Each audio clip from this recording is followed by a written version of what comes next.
విషయాలు వేసినా రాష్ట్ర ప్రజలు నమ్మరు నమ్మరు నమ్మరు కాక నమ్మరు మిమ్మల్ని మీ పార్టీని. ఓకే అండి. చందు గారు నమస్తే అండి. నమస్తే అండి. అంటే జనసేన వాళ్ళు కూడా గతంలో చెప్పారు వైసీపీ వాళ్ళు చాలా ఇబ్బందులకు గురి చేస్తున్నారు, లేకపోతే అక్రమ కేసులు బనాయిస్తున్నారు, అనవసరంగా పవన్ కళ్యాణ్ గారు ఎక్కడికి వెళ్ళినా కానీ రానివ్వట్లేదు, పోలీసులను అడ్డం పెట్టుకుని అనేది మీరు గతంలో కూడా అన్నారు. కానీ ఈరోజు మీరు కూటమి ప్రభుత్వంలో ఉండి వైసీపీ వాళ్ళని కూడా అదే చేస్తున్నారు. అభిమానంతో వచ్చేటువంటి జనాల్ని మీరు అడ్డుకోవాలని చూసుకుంటున్నారు. అసలు అది ఎలా సాధ్యమవుతుంది? ఇప్పుడు ఒక వ్యక్తి ఎక్కడికైనా వెళ్తే అభిమానంతో వస్తే ఎలా అడ్డుకుంటారనేటువంటి ప్రశ్న వాళ్ళ వైపు నుంచి కూడా వస్తుంది. ఇవన్నీ కాకుండా కావాలనే మీరు టార్గెట్ చేస్తున్నారు వైసీపీ కార్యకర్తల్ని, నాయకుల్ని, ఎక్కడికక్కడ వాళ్ళని పోలీసులతో కావచ్చు, లేకపోతే మీ అధికార వర్గంతో కావచ్చు ఇబ్బంది పెడుతున్నారు అనేది విమర్శ. దానికోసం ఈ యాప్ తెస్తున్నారంట. ఎక్కడా పోలీసులు పట్టించుకోవట్లేదు కాబట్టి ఏమి చేయాలో అర్థం కాని పరిస్థితిలో ఈ యాప్లో నమోదైతే భవిష్యత్తులో అయినా వాళ్ళకి న్యాయం జరుగుతుంది అనేది వాళ్ళు చెప్పేది. ఏమంటారు? ముందుగా ఫోర్ సైడ్ వీక్షకులకి, అలాగే విజయ్ గారికి, అలాగే ప్యానల్ ఉన్న పెద్దలతో ముందుగా నా నమస్కారాలు. జగన్మోహన్ రెడ్డి గారికి ఒక రకంగా చెప్పాలంటే పిచ్చిపోతే నేను చెప్పాలండి.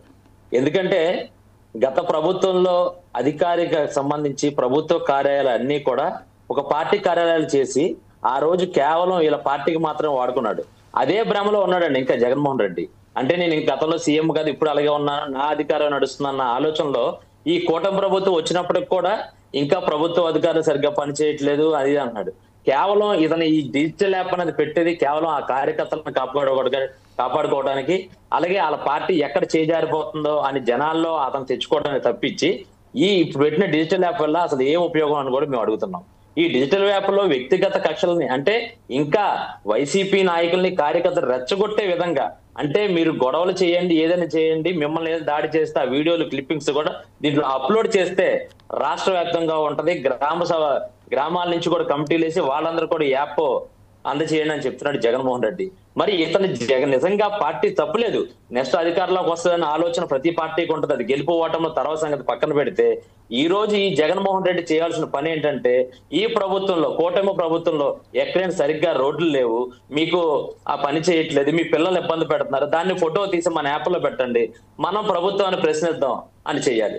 లేదా ఆడపిల్లకి రక్షణ లేదు, అటువంటి ఏదైతే ఉన్నాయో ఆ ప్రాబ్లమ్స్ ఆ తల్లిదండ్రుల నుంచి తీసుకొని దాన్ని అప్లోడ్ చేయండి. రాష్ట్రం నుంచి జగన్మోహన్ రెడ్డి నేను పార్టీ నాయకుడిగా ఉన్నాను కాబట్టి ఒక పిలుపునిచ్చి మా పార్టీ తరఫున ఒక ధర్నా చేసి చెప్తామని ఆలోచించాలి. ఈ రోజు బయటకు రానివ్వట్లేదు అని చెప్తున్న జగన్మోహన్ రెడ్డి మరి గతంలో జనవాణి కార్యక్రమం పెడతాకి పవన్ కళ్యాణ్ గారు వైజాగ్, అంటే జనవాణి కార్యక్రమంలో జన సమస్యలను తీసుకొని ప్రభుత్వ దృష్టికి తీసుకెళ్లి ఆ యొక్క సమస్యలు మా జనసేన నాయకుల ద్వారా మరి పరిష్కరించడానికి మేము ఒక కార్యక్రమం పెడితే కనీసం దారి మార్గాన్ని వెళ్లకుండా ఆ రోజు కరెంట్ తీసి ఒక డిఎస్పీని కారు ఎక్కించి మీరు పైకి నుంచోద్దు కింద కూర్చోండి అని చెప్పే పరిస్థితి ఆ రోజు జగన్మోహన్ రెడ్డి కల్పిస్తే, మరి ఈ రోజు ఈ జగన్మోహన్ రెడ్డి ప్రభుత్వానికి కూటమి ప్రభుత్వం ఎక్కడ ఆటంకం కానీ అడ్డు కానీ రాలేదని చెప్పాలి. ఎందుకంటే గడిచిన ఈ ఒక సంవత్సర కాలంలోనే వీళ్ళు ఎన్నో ధర్నాలకు బయటకు వచ్చారు, ఎన్నో గుంపులుగా ఎన్నో మీటింగులు పెట్టారు. ఈ రోజు ఆ మోసం గ్యారంటీ, ఈ మోసం గ్యారంటీ, ఏదో అనేక రకమైన ఇలా నోటుకు వచ్చినటువంటి పదాలతో ఒక బోర్డులు పట్టుకొని ఈ రోజు వైఎస్ కాంగ్రెస్ పార్టీ బయటకు వస్తుందంటే అది కూటమి ప్రభుత్వం ఇచ్చిన అవకాశం అని తెలుసుకోవాలి జగన్మోహన్ రెడ్డి నువ్వు. ఎందుకంటే నిన్ను ఆపే ప్రయత్నం కానీ నీ నాయకులు ఆపే ప్రయత్నం కానీ ఈ కూటమి ప్రభుత్వానికి అవసరం లేదు. ఎందుకంటే గత ప్రభుత్వంలో మీరు చేసిన అవినీతి ఎంత కాదు. ఆ రోజు రాష్ట్ర ప్రభుత్వాన్ని అభివృద్ధిని పక్కన పెట్టి కేవలం మీరు ముడుపులు నింపుకున్నారు కాబట్టి ఈ రోజు కక్షపూరిత చర్యలు మేము చేయట్లేదు. ఆనాడు మీరు చేసిన తప్పు అవినీతి ఏదైతే అక్రమ మార్గాల ద్వారా ప్రభుత్వ ఆస్తుల్ని దోచుకున్నారో, ఈ లిక్కర్ స్కాములు కానీ ఏదైనా స్కాములు కానీ, ఆ స్కాములు ఉన్నటువంటి గతంలో మీరు మంత్రి అవ్వచ్చు, ఇంకోటి మీ పనిచేసిన ఐఏఎస్ ఆఫీసర్ అవ్వచ్చు, ఐపీఎస్ ఆఫీసర్, ఎవరైనా సరే శిక్షార్హులు కాబట్టి ఈ రోజు రాజ్యాంగాన్ని అమలు చేస్తూ చట్టం పరంగా చట్టబద్ధాన్ని ఎక్కడ కూడా కించపరచకుండా చట్టానికి వ్యతిరేకంగా కాకుండా ఈ రోజు కూటమి ప్రభుత్వం కేవలం మీరు అరెస్ట్ చేస్తున్నారే తప్ప మిమ్మల్ని ఏదో కక్షపూరి చర్యలు అయితే కాదు.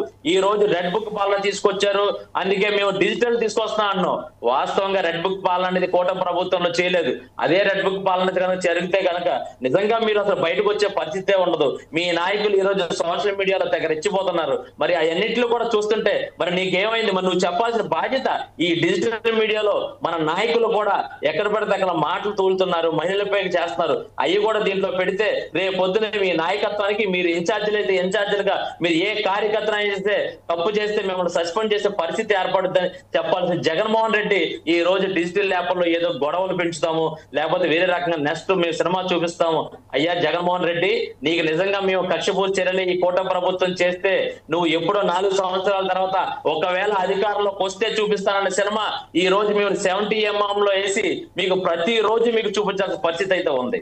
కానీ మేము కక్షపూర్తి చర్యలు చేయట్లేదు.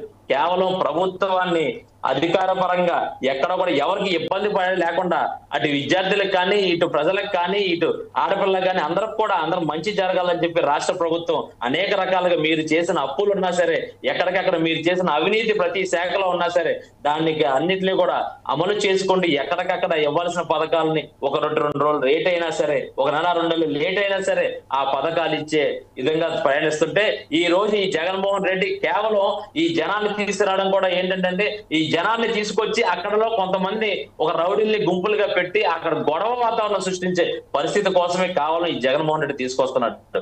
అదే విధంగా అక్కడ గొడవలైన వీడియోలు తెస్తాను, అవి తెస్తాను, ఇది తీసుకొని పెట్టుకోవయ్యా జగన్మోహన్ రెడ్డి. 100 కాకపోతే ఒక యాప్ కాదు 100 యాప్లు చేసుకో. అది నీ పార్టీకి సంబంధించిన యాప్ తప్పించి ప్రజలకు సంబంధించింది కాదు, ప్రజల అభివృద్ధి కోసం సంబంధించి కాదు, ప్రజా సమస్యల కోసం సంబంధించింది కాదు. కేవలం నీ వ్యక్తిగత కక్షపూర్తి చర్యలు సాధించాలి, లేకపోతే వేరే ఆలోచనతో నువ్వు చేసే ప్రజలు అన్ని గమనిస్తున్నారు. గతంలో నువ్వు ఇటువంటి కార్యక్రమాలు చేసావు కాబట్టి ఈ రోజు నువ్వు కక్షపూరితులు అన్నప్పుడు గతంలో అధికారంలో ఉన్నటువంటి మార్చుకుంటే డాక్టర్ని ఏ రకంగా ఇబ్బంది పెట్టావు ప్రజలకు తెలుసు. అలాగే ప్రభుత్వ అధికారుల్ని ఏ రకంగా నువ్వు వాడుకున్నావో ప్రజలకు తెలుసు. మరి ఈ రోజు ఏ సమస్య వచ్చినా మా దగ్గరకు వస్తున్నారు, ఆ సమస్య పరిష్కారం చేస్తామని తెలుసు. ఇవన్నీ తెలిసి కూడా నువ్వు అధికారులు ఇబ్బంది పెడతారు, మీరు మిమ్మల్ని గొడవలు పెడితే కనుక నేను చూసుకుంటాను, మీరు యాప్ల్లో పెట్టండి, ప్రతి ఒక్కటి కూడా మన దాంట్లో రికార్డే లోడ్ అవుద్ది, అప్లోడ్ అవుద్ది అంటే గత ప్రభుత్వంలో నువ్వు చేసి అప్లోడ్ చేయాలంటే మాకు 1,00,000 యాప్లు కావాలి ఆయన.